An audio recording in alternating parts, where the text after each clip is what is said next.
Hello, Bronco fans and football fans everywhere. Welcome to Broncos Breakdown on the MHRT Network and my show, Broncos Breakdown, on YouTube. This is a show that is everything Broncos and brought to you with emotion, passion, honesty, and of course, my comments along with yours in the chat. I am your host, Bronco Bill. All right, guys, I've got a whole lot of different directions to go. I have a very, very disturbing jackass of the week. I'm going to bring it, but I'm also going to bring a disclaimer about it.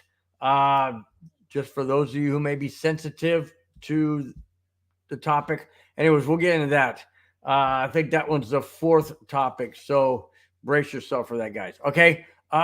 G Money 88 batting leadoff in the chat says, "What's up, Bronco Bill? Really looking forward to today's show. It's been a crappy week, so I'm ready for a weekend. Hope all is well with you and your family. God bless." Thank you so much, G Money. Really do appreciate it. Really do. Thank you so much for saying that. It means a lot, man. Yeah, it's been a tough week here too. I'm not going to get into any personal details, but it's been a tough week. But we'll get through it. So what's up with your crappy week there, G Money 88? If you don't mind me asking. I think a whole lot of people are ready for the weekend. It's Memorial Day weekend. Memorial Day being Monday. So I do want to just remember, have everybody out there, please remember those men and women, servicemen, police officers, firefighters, first responders, whatever, that have passed away, whether they be in their job, they were retired, whatever, but they did serve a great service to this country, to whatever state and community and city you live in. Just please remember Memorial Day and for what it means and what it stands for. I know a lot of people go to picnics and the beach and the parties and all that kind of stuff, and they kind of forget what it's all about. But what it's all about is the men and women who served and gave their ultimate sacrifice, their own life, so this country can stay free, protected, and just served by those I mentioned: police force, military, hospitals, ambulance, everybody that is part of helping lives, saving lives. Let's just tip our hat right now to each and every one of them. Thank you so very, very much for what you did and what you sacrificed for this country. Memorial Day, remember what it stands for. All right? Have fun. Enjoy your time.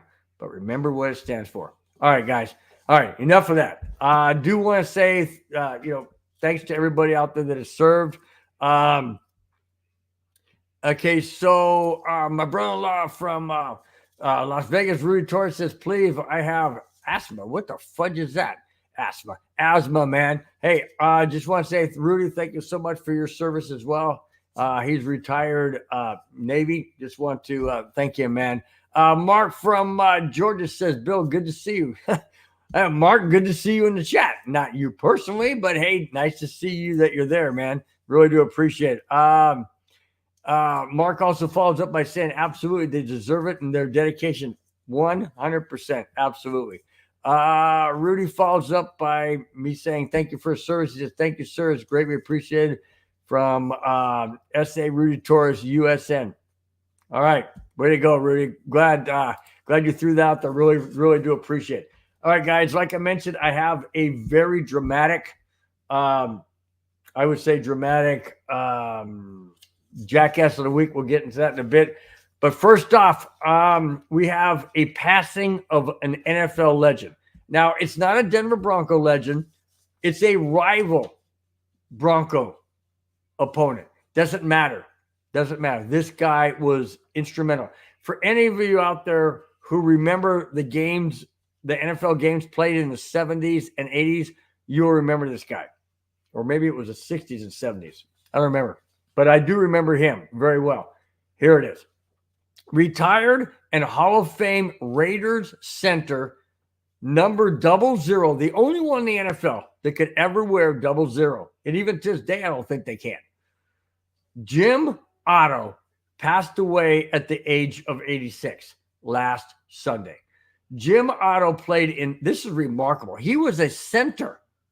I mean, you're constantly have your head bent down. You got to come up. You got to block the guy across from you. You got to call out the offensive line blocking schemes. You got a lot of responsibilities. Listen to this. Jim Otto played in 210 straight games, which included 12 AFL All-Star / Pro Bowl selections and 10 All-Pro nods. Now, let me interject this. Back in those days, they only played 12 games and then they advanced to 14. They didn't have 16 and 17 like they have now. They had 12 and 4. That means he had years that he played in the NFL because they had only 12 games or 14 games. I continue. The Raiders released a lengthy statement which had this to say as well. Quote, Jim was the most honored offensive lineman in the history of the NFL. I would agree with that. Absolutely agree with that. I know he's a Raider, but hey, you got to pay homage and respect to other players of other teams. When they're great, they're great. Doesn't matter who they play for. I continue. I'm still quoting. But stats are just a measure of accomplishment, not really the measure of a man. Jim Otto was a great NFL player and a great man, end quote. I would agree. I would agree. Watching Jim Otto and the Raiders in those days, and I remember that as a kid, I would watch him and go, my gosh, this guy's phenomenal. This guy's fantastic. Now, my dad really liked the Raiders back in the day because he liked Jim Plunkett. He liked Kenny Stabler. He liked Fred Biletnikoff. He liked John Madden, the head coach. He liked those guys. I don't know why, but he did. He wasn't a Charger fan, that's for sure. But he sure liked a lot of other teams because I don't know if he could relate to them being I don't know, older. George Blanda was an older guy. He was a kicker and all that. But Jim Otto was an absolute beast at center. Can you imagine, guys, Jim Otto today? Whoo! Or he would have wreaked havoc. No doubt about it. Havoc. Mark chimes in on the Jim Otto topic. Says, Mark from Georgia said Jim Otto was automatic. Absolutely. He was automatic. And he follows up by saying, rest in peace. I agree. Rest in peace. Man, what a career. What an absolute career. Just amazing. And you don't really find a whole lot of offensive linemen, especially centers, that make it to the Hall of Fame. And all of those accolades, let me bring it up again. 12 AFL. Now you got to remember, it was the AFL before it became the NFL and the two merged. So it was the 60s. 12 AFL All-Star / Pro Bowl selections and 10 All-Pro nods. Holy smokes. That's crazy. Crazy, crazy good from a center. And he was, if he's not the best, in my opinion, I think he's the best center I've ever seen play. But if the NFL doesn't rate him as the best, something's wrong. Something's wrong because he's obviously in the Hall of Fame for a reason. Man, what an absolute career. All right. We're going to go to a retirement, to an early season, possible season-ending injury. Oh, yeah. It happened again on the Denver Broncos prior to the season starting. Here it is. Denver Broncos linebacker Drew Sanders suffered a torn Achilles, according to 9 News' Mike Kless. Sanders tore it in the offseason in his personal workouts. Now, there's nothing wrong with doing your own personal workouts. That's what you should be doing. I mean, you want to stay in shape. You want to make sure that, you're doing what you should be doing. But these injuries are happening way too often. Let me continue. Sean Payton is optimistic, however, says that Sanders will be able to come back towards the end of the season, hopefully. Well, he tore it in March. Well, we're already in May, so that's a couple months removed. He's already had the surgery. It says his surgery went well, and he's on the mend to recover. Absolutely. But will he recover in time to come back sometime this season, towards the end of the season? But then again, do you want to rush him? I mean, you had, Aaron Rodgers tear his Achilles. You have Kirk Cousins, tear his Achilles. We don't know how they're going to play. They haven't played yet. Do you rush a guy like a Drew Sanders back into the game, into a, quote, possible playoff run team? We don't know. We don't know how Denver's going to be. And I know we got a rookie quarterback. I'll get into all of that. If you look down below, right here, if you look, and let me go this way. You look down below right here, it says under Bronco Bill, it says Broncos have quarterback competition. So I'm not saying that the Broncos are going to make the playoffs. I would hope so. I hope at least we have a winning season. That'd be a first in 7 years. So I don't know. But do we really want a Drew Sanders to come back if the Broncos are not in a winning season / possible playoff situation? No, I don't. Why? Why rush him back? But if the Broncos are in a winning record situation and have a possibility of making the playoffs, do you take the chance on a Drew Sanders coming back? What if? What if?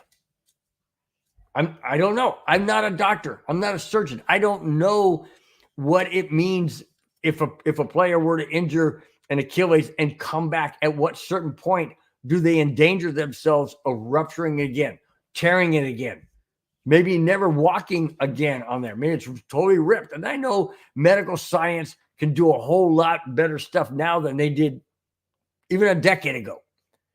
But I don't know what that means. I really don't. I've never torn an Achilles tendon. I don't want to start. But I just know that obviously it's a very lengthy recovery. And I just don't know if I would want a Drew Sanders to come back, even if the Broncos have a possible playoff push. And the reason why I say that is if the Broncos are in a position to make the playoffs and have a winning season, why would you want Drew Sanders back? If the team is already doing well and they put themselves in a situation to make the playoffs or whatever, why would you want to bring him back? Change up that chemistry. Why would you want to do that? I wouldn't. So either way, I say we keep him out. Either way, keep him out, bring him back strong next year, and let's just call it what it is, an unfortunate injury. And it's just one that we have to deal with because of the fact that, he tore it. So even though it's been repaired, even though he's on the mend to come back, I know he wants to play, but at what cost? At what cost? That's my fear. That's my fear. All right, guys, we're going to get in. I have 2 Jackass of the Week. This is the first Jackass of the Week. The second one is the one that's got the disclaimer. All right, here we go with the first Jackass of the Week. And here we go.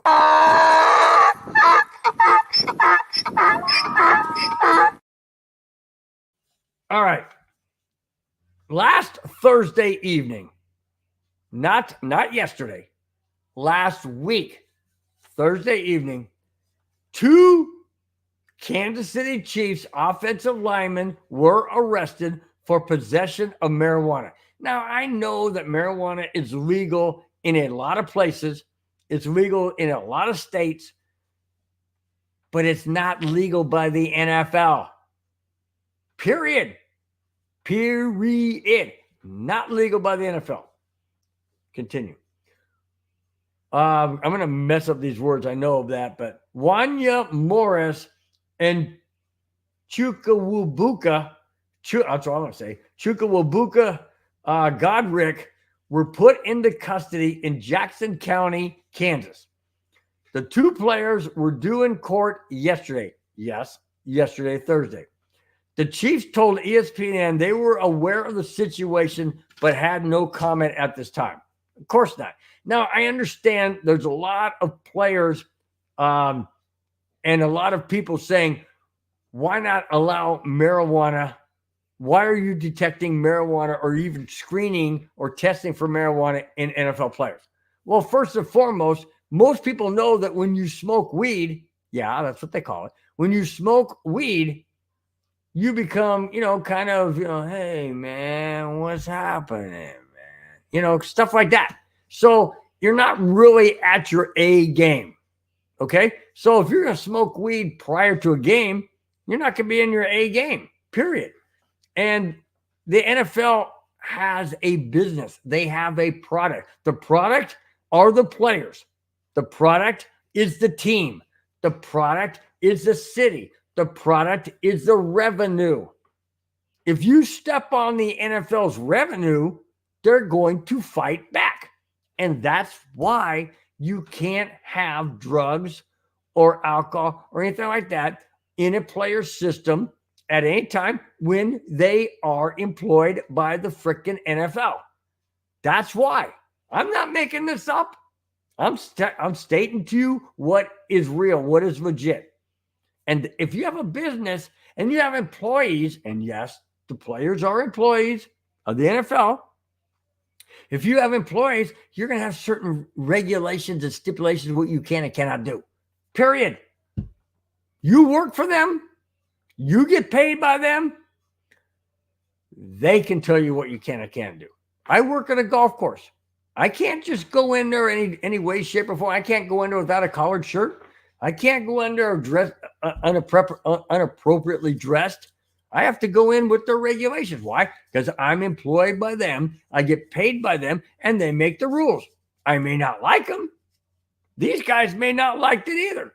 Hey, man, I'm just going to smoke me a freaking joint, have me a little fun with my player, kind of hanging out. Oh, by the way, this happened at 2 a.m. in the morning. 2 a.m. in the morning. Where are they coming from? Party? It's the off season.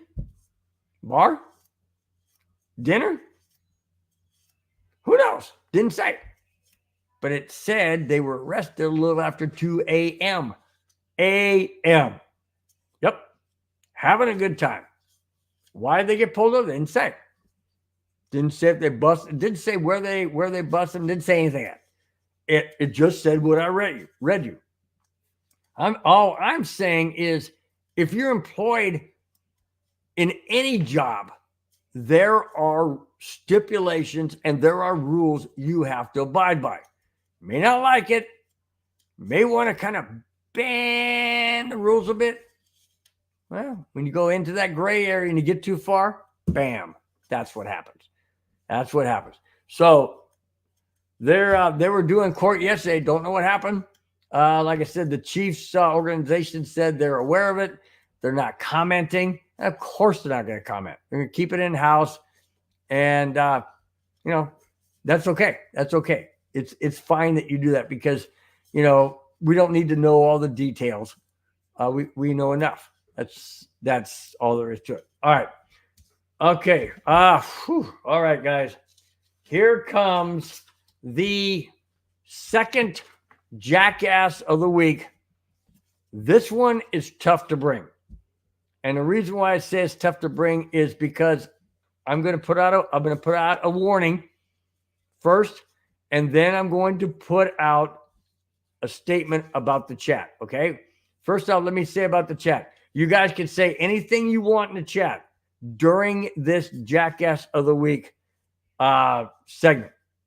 I, however, am not going to bring up any of those chats because I don't want it to be hurtful, offensive, alarming to anybody that I may read it. Okay, you guys can chime in amongst yourselves. That's all well and good. I'm just letting you know that for this one segment and one segment only, I've never done this before. But I talked to Madungus Creevy, and we both agreed this would be the best way to handle it. Okay? There's going to be, the warning is it's going to be sensitive. It could be sensitive to certain people. Okay? It's probably going to be about a 5-10 minute segment. I'm not really going to elaborate on what I think. I don't want to get into that negative side. But it is very prevalent that's happening in society. And it's now rearing its ugly head with a guy who played for the Boston Red Sox. And I am going to get into some details. I'm going to read it for what it is. It's right here. I'm going to read it for what it is. So just be mindful of the fact that there's going to be some explicit comments, or not comments, explicit wording in here that comes from the article. And that's all I'm going to say. All right. All right, here it is. Former University of Florida and Boston Red Sox pitcher was among 27 men arrested in Jacksonville's sheriff office's recent sting targeting men who prey on children. Yeah. All right, guys, here we go. Austin Maddox, 33, had to be tackled by 6 officers during his April 28th arrest. He remains in jail on charges of traveling to meet after using a computer to seduce, solicit, and lure a or more child/children to engage in sexual conduct under the age of 18. He initiated a conversation with an undercover agent posing as a 14-year-old girl. After being told, this is what he said, listen to this. After being told she was 14, his response was this, and I quote, "That's young, baby. I could get in a lot of trouble for that, but you can't drive. So you're going to stay with me all night?" End quote.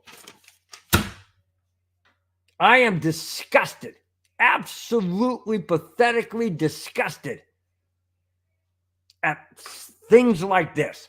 Absolutely disgusted with things like this. I have a 9, wow, where'd that come from? I have a 7-year-old granddaughter. I can't even begin to imagine the anger I would have somebody like that. This guy had the world on his shoulders. He was a University of Florida top-notch pitcher.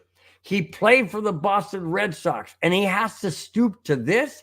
Now, I know that people have issues and people have hang-ups and people have things they feel, demons that they can't seem to get under control. I understand that. What I don't understand is, I guess I understand people have demons, but I guess part of me doesn't understand this. When I see somebody like this or hear something like this, all I want to do is string them up on a high tree branch upside down and use them as a piñata. I know that's harsh. I know that might be inhumane to some people, but that's how I feel. This is absolutely, I don't even know if I have the word to say what this is. This is demonic. This is satanic. This is children, innocent, who look up to adults. I have no use for this guy. I have no use for people like this. And I know that this is not, football related. And I understand that it's not what my show normally is, but man, I can't pass this up. And the reason why I can't pass this up is because this happens all the time. It happens way too often. And when it comes into the sports world, even whether it be baseball or football, hockey, basketball, whatever, when it comes into the sports world, it's even more pathetic, in my opinion. Why do I say more? Not that it's worse, but it's because it reaches young people who look up to you. Hey, that's my favorite baseball player. And my favorite football player. Oh my gosh, what's he doing? We all do that. I've done that as a fan. I said, oh my gosh, I feel bad for that person. Or I feel bad for, I'm a Cubs fan right here. I'm a Cubs fan. Ben Zobrist, who won the MVP of the, there it is, right back there. The Chicago Cubs World Series championship in 2016. He was MVP. And a few years later, his wife had an affair with their therapist. I know what happens. I felt bad for Ben Zobrist. The guy was amazing. I love the guy. I love the way he played. He won the championship with the Kansas City Royals the year before. But I look at something like this and I'm like, my gosh, I'm done with you. I'm done with you. I don't ever want to hear about you again. Just go away. I hope somebody puts you up on a tree and turns you upside down and beats you like a piñata. Because the first person that should do that would be the father. And I guarantee it wouldn't be anything light. I hated bringing this. I thought about not bringing this, but I had to because I want everybody. This is demonic. This is absolutely pathetic. Sorry to bring it in. Absolutely sorry to bring it in, but it's horrible. It's horrible. And because it happened to a baseball player, which is sports, and that's what this show is about. I didn't bring in anybody else. I could have brought in other people, but they're not sports related. So I brought this one in. I'm treading lightly, but this angers me. It really angers me. It saddens me because we've come this low. All right, guys, I'm going to wrap this up by clicking out of the jackass of the week. We'll move on into better stuff. I promise. I'll be right back.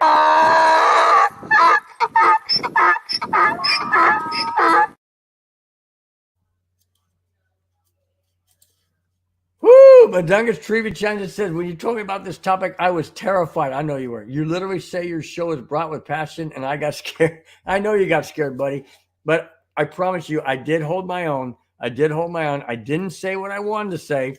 And I told you last night on the phone that you knew what I wanted to say, but I didn't say it. I respected you. I respected the network. I respected myself. And I withheld a lot of comments. All right. Okay. Listen to this. We're going to get some good stuff now. Listen to this.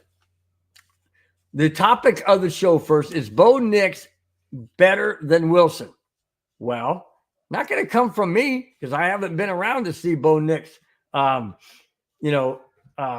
in person or whatever, even in OTAs. But here we go. Russell Wilson wasn't what Denver had hoped for when they traded the farm to get him. Last season, much of what he did was either throwing it deep or checking it down to the backs. So Denver parted ways and they drafted Bo Nix at number 12.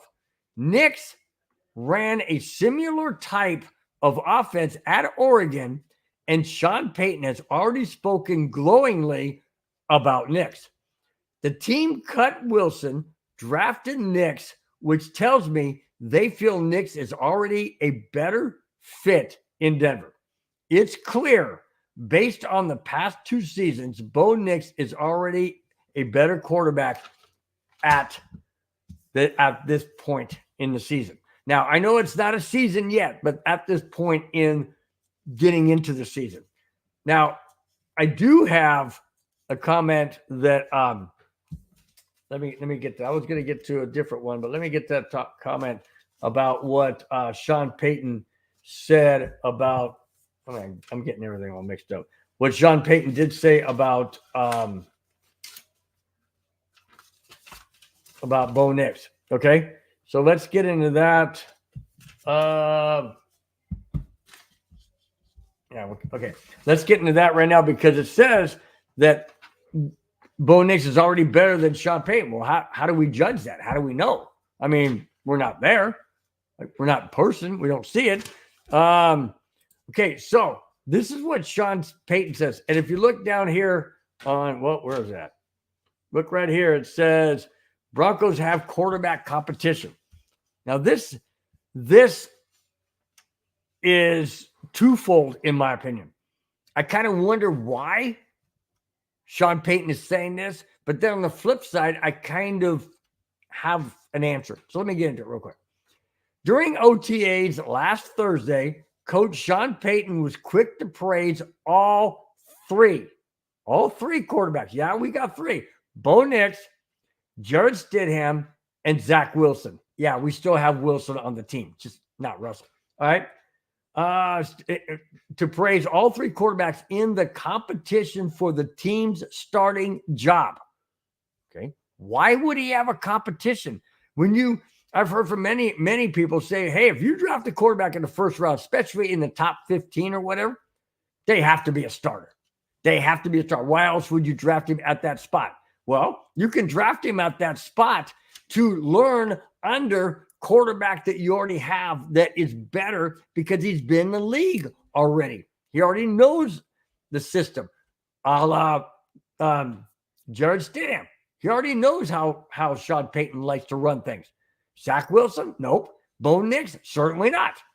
They're learning, but are they there yet?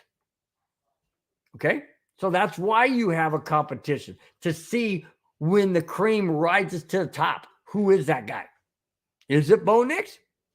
Is it Zach Wilson? Could it be Jared Stidham? We don't know. That's why he says there's a competition. That bothers me in a bit because, like I mentioned, if you draft a quarterback at number 12, wouldn't you think, first and foremost, he's going to start right away? What if he's not ready? You don't throw him to the wolves. No, you protect him. You protect him in a lot of ways. The line, the game plan, all of that. Let me continue. Sean Payton was asked about Bo Nix. Payton replied, and I quote, "He's good. He's farther along than most would be. We're talking about a player who's played 61 games in college. He's extremely smart. He's picked it up quite quickly," end quote. Payton also said, and I quote, "Let's be clear. Nix, Stidham, and Zach Wilson are in full-scale competition for the starting job." That scares me. Now, the reason why I say that scares me is because he said they are in full-scale competition. Is he doing this to motivate the players? Possibly. Why wouldn't you? You're not going to sit there and say, okay, well, we drafted Bo Nix number 12, so he's our starting quarterback. So you guys just, kind of go through the rhythm. No. You call it a competition because first and foremost, you want the best quarterback to be your starting quarterback. Could that be a Bo Nix? Absolutely. It also could be a Stidham or a Zach Wilson. Why couldn't it be? No one knows. That's why there's a competition. What I don't like is sometimes competition can harbor animosity. Bo Nix knows he was drafted number 12 to be the Broncos' heir apparent franchise quarterback. He knows that. He wants that. And he doesn't want it 2025 or 26 or 27. He wants it now. So he has to go out and prove it. What if he gets beat out? What if Stidham performs better? What if Zach Wilson all of a sudden performs better? How's that going to leave a taste in Bo Nix's mouth? Is he going to welcome it and say, okay, hey, I just got to play better? I just have to do my homework. I just got to be this or I got to be that or whatever. I don't know. But sometimes it can have a negative effect. I'm hoping that's not the case, but sometimes it can. Let me continue.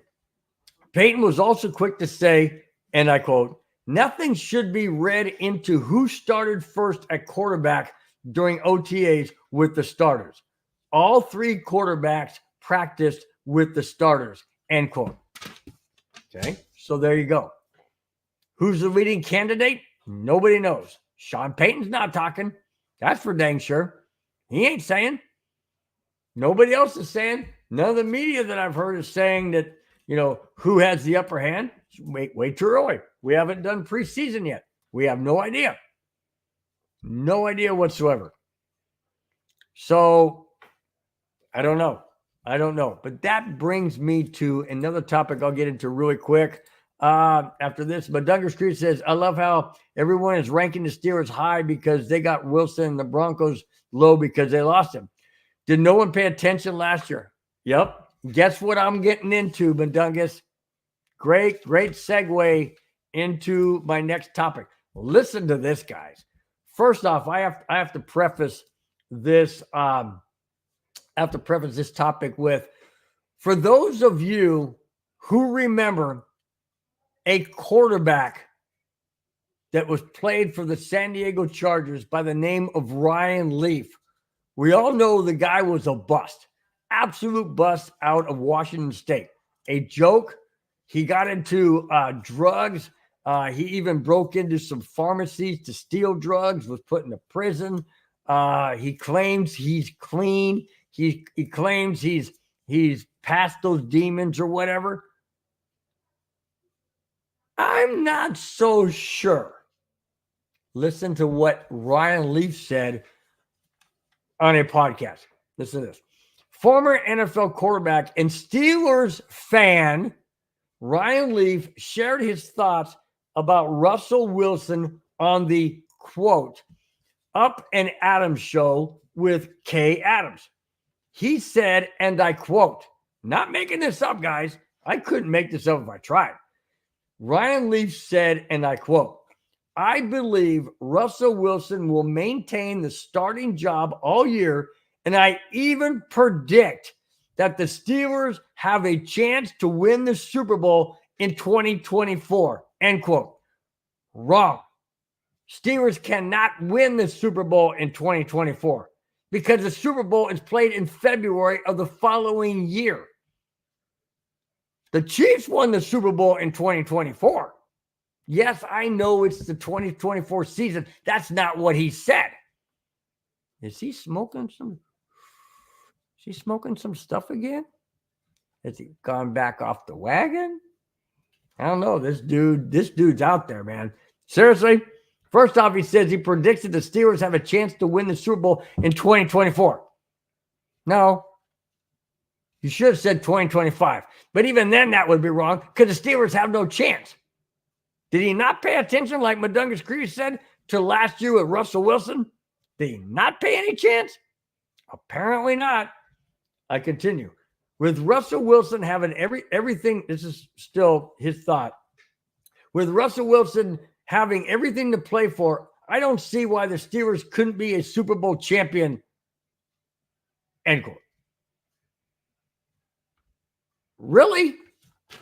The Steelers, a Super Bowl champion with Russell Wilson? Ryan, I'm telling you, dude, put the pipe down. Put those freaking meds down, whatever you're doing, because you have totally lost it. Totally freaking lost it. There's no way, no freaking way that the Pittsburgh Steelers make it to the Super Bowl and win it. Haven't they forgotten that the Chiefs are still in the league? Detroit Lions in the NFC are becoming a powerhouse. Have they not looked at those other teams? No? Okay. Ryan, you're in some kind of a fog, some kind of a cloud somewhere, dude. I don't see that happening anytime soon. Anytime soon. That is ridiculous. I mean, just preposterous. I know you're a Steelers fan. You said you're a Steelers fan. I could care less. I'm a Broncos fan. I don't think the Broncos are going to win the Super Bowl this year. No way, shape, or form. I hope they have a winning season. I hope we make the playoffs. Win the Super Bowl? Seriously. I know strange things have happened, and I know a lot of craziness that's happened in sports before. I understand that. Pittsburgh Steelers winning the Super Bowl? Dude, slow down. Put the pipe away. Let your head clear. Because you're in some type of deep fog, dude. Wow. Mundungus Creevy follows up, says, Steelers, new play calls. Go deep. Go get open. Pass it. We're running. That's a good one, man. That's a great one, dude. Go deep, get open, pass it, we're running. That's freaking funny, dude. That's classic. That is good. That is Russell Wilson. That is Russell Wilson and the play calling to a T. That's all Sean Payton had to do last year. Hey, Russ, here's the play. Screw it. Do whatever you're going to do because you're going to do it anyway. Doesn't make a difference. Doesn't make a difference one bit. All right. Okay. Now, listen to this. Sean, and I totally believe this. Totally believe. Can you, okay, you remember remember 2 years ago. No, last year. Okay, remember last year when Sean Payton went off on Nathaniel Hackett. Say he's the worst head coach in the NFL's ever seen, blah, blah, blah, this, that, and the other thing. And then what happens? Yeah, what happened? The New York Jets and Nathaniel Hackett, offensive coordinator, without Aaron Rodgers because he was injured and gone for the year, came into Denver and purposely, but threw egg in Sean Payton's face. No, not literally. It wasn't like a pie in the face or anything. It was a statement. Sean Payton called out Nathaniel Hackett. Nathaniel Hackett, as much as I didn't like the guy as a head coach, pretty much buttoned it up, didn't say anything. And when they came to Denver, they beat the Broncos. And that pissed off Sean Payton big time. Of course it did. He shot his mouth off, and it came back to haunt him, and he ended up having to basically eat his own words, right?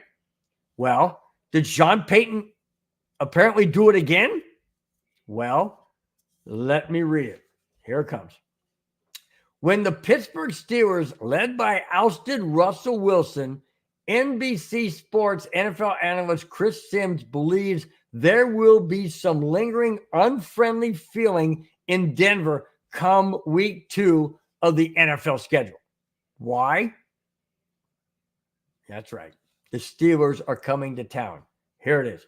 Sims said, and I quote, "You know Sean Payton's going to want to make a point and say, wait, I'm not going to let the guy that I wasted all this salary cap on come in here and win that game. I know," Sims says this, I'm still quoting him, "I know Sean Payton. He's chippy. He's certainly not going to want that. I also feel Payton will want to not just win the game against Wilson, but, win the game against Wilson and the Steelers. He definitively wants that matchup to bring a closure to a sour ending. He wants a dramatic beatdown of Russell Wilson and the Steelers." End quote. Is that going to happen? I don't know. Sure didn't happen when the Jets came to town. And I'm not saying that the Steelers are better than Jets or the Jets are better than Steelers. What I'm saying is Sean Payton needs to zip the freaking mouth. Don't say a freaking word. But he's saying these things. And it came back and bit the freaking Broncos in the butt last year against the Jets. It better not, in this fan's opinion, had better not come back and bite him again.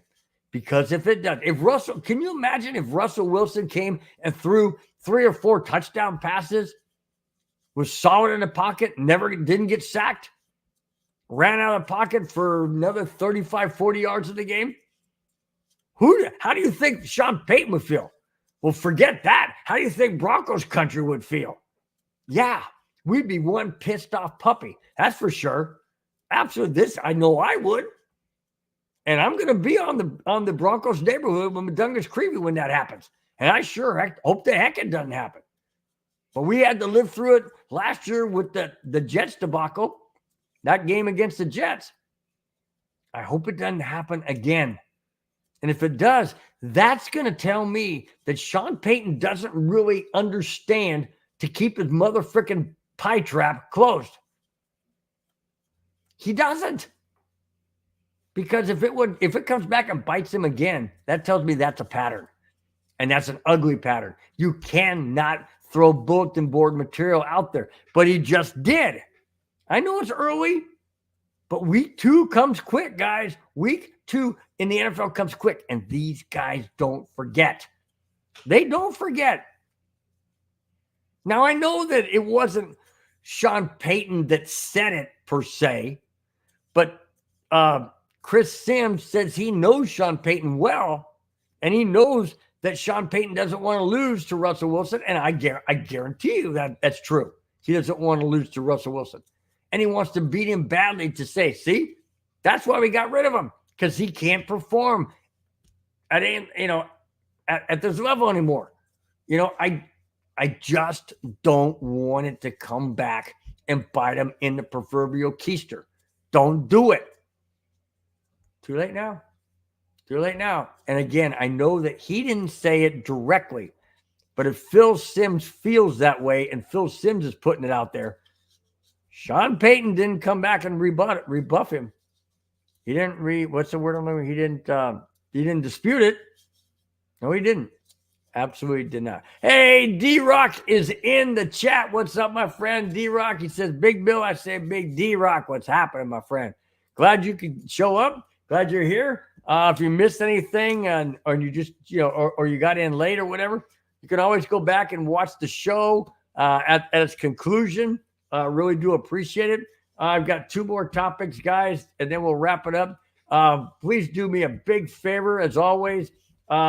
Hit the subscribe button if you have not. Hit the thumbs up. It's the best way to let others know that you really do appreciate the show. You want others to appreciate it as well and check it out. It costs you nothing, but it benefits the show greatly.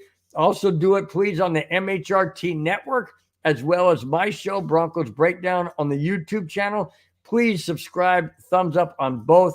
I absolutely appreciate it. The network appreciates it.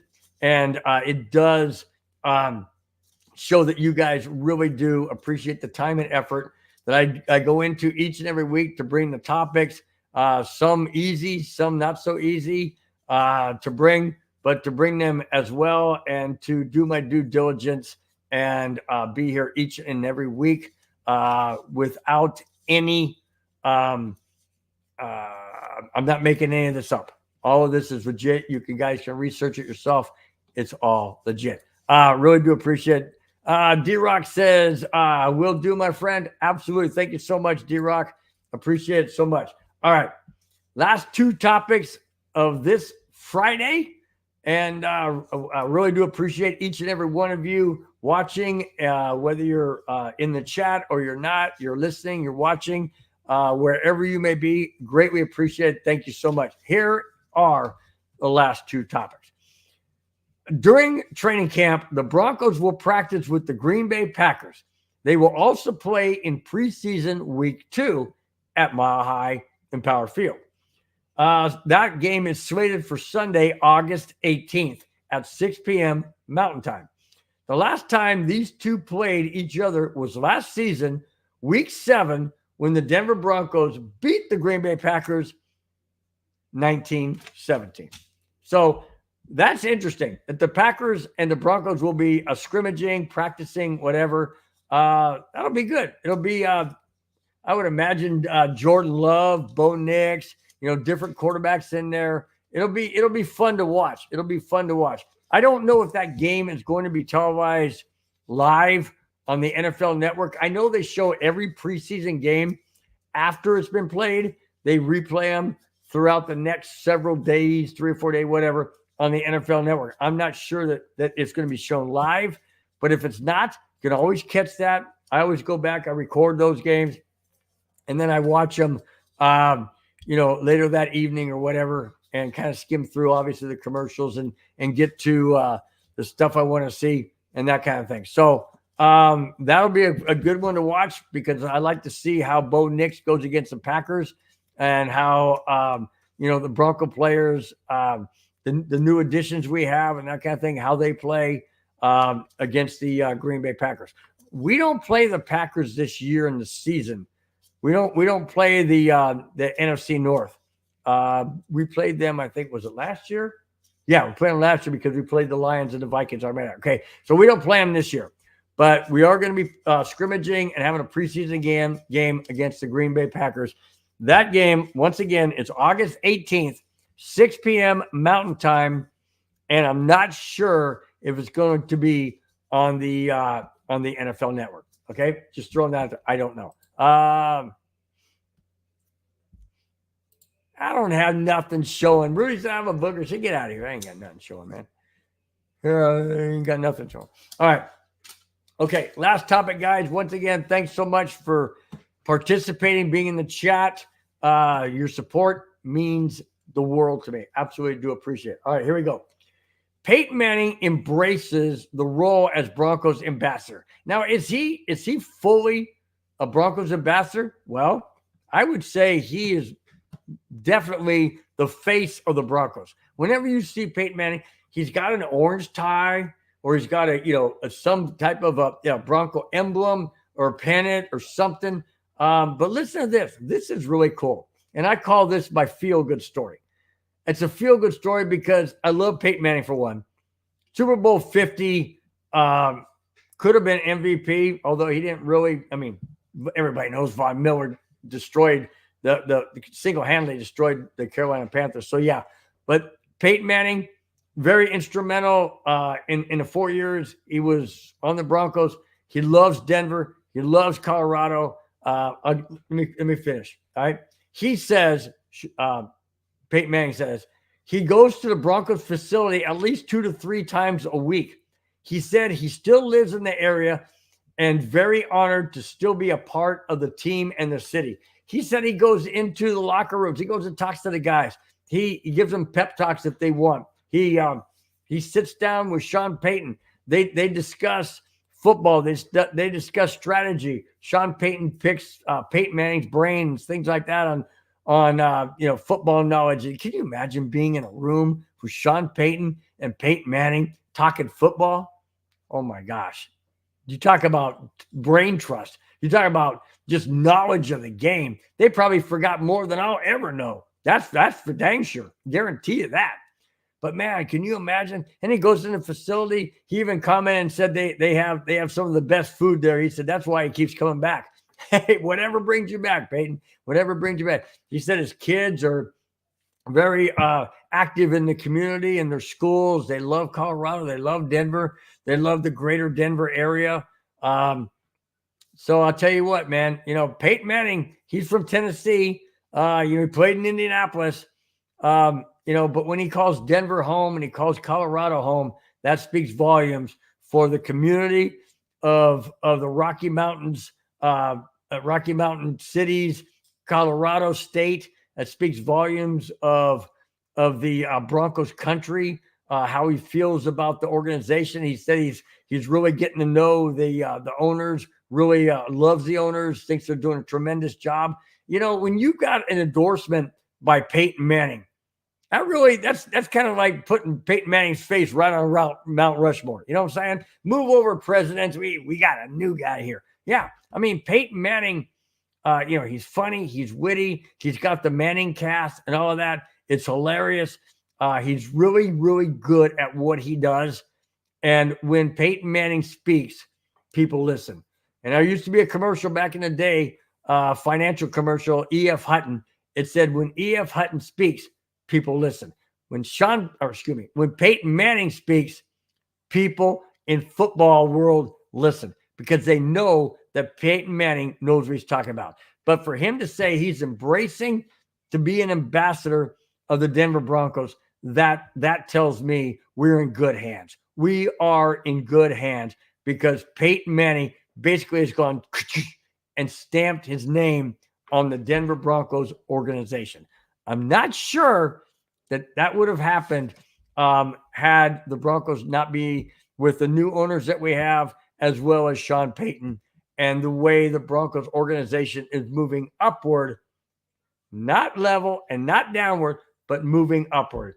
And I believe it all started with drafting Bo Nix. And in case you guys have forgotten, Sean Payton, prior to this draft, had never drafted a quarterback in the first round in all the years he was a head coach in New Orleans. Never did. People say that's because he had Drew Brees. That's all well and good, but he still never did it. But he did it in Denver. And I'll tell you what, when you have the endorsement of a Payton Manning and wanting to be ambassador of the Denver Broncos, that speaks volumes big time. All right. Let's see. D-Rock says, Bill, I don't know if you already talked about it, but how soon will Dulcich get released, traded if he continues to miss games? I did not bring that up. The reason why I didn't bring it up is I already had my topics lined up for today. I didn't do enough research on that. But Dungus Creevy brought that news to my attention yesterday. But like I said, I already had the topics lined out, but I will dig into that this coming week. I will do my research on that and my exploratory research, and I will definitely have that for next Friday's show. All right. I apologize, D-Rock, in advance, but I will definitely bring that up next week when I have a little bit more information, what the situation is. Is he injury prone? Is it something that is repetitive?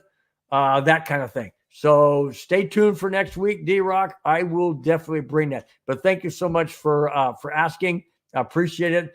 And I brought it back up. Sorry. And I appreciate it. And thanks again for your interest in that. Like I said, I will bring that up next week.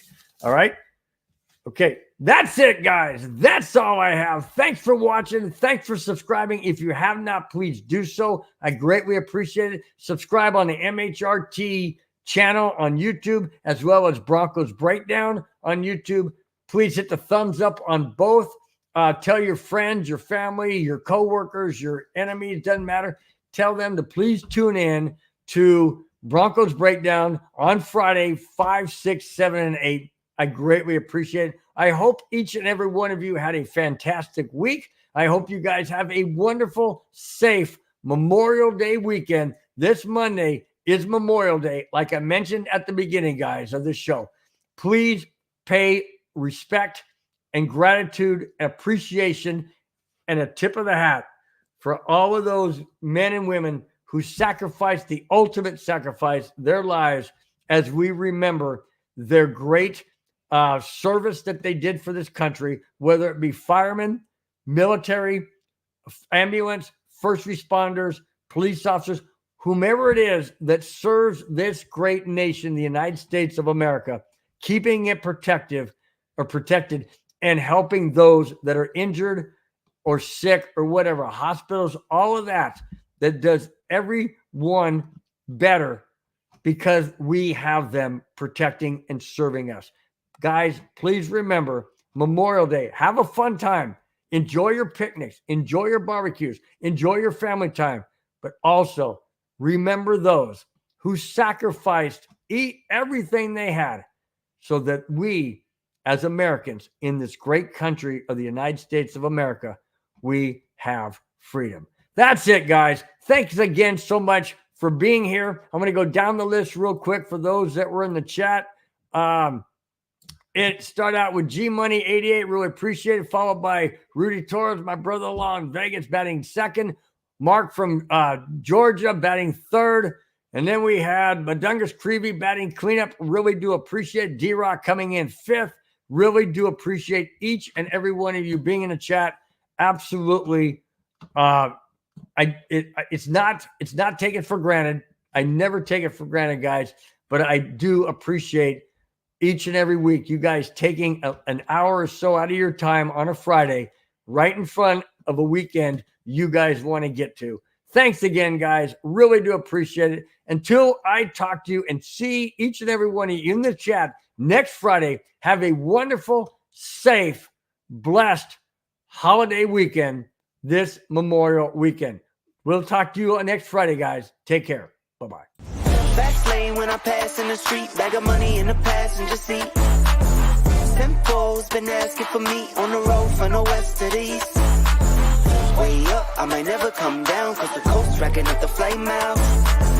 So high, might never come down. So what? This is my lifestyle. Wait a minute.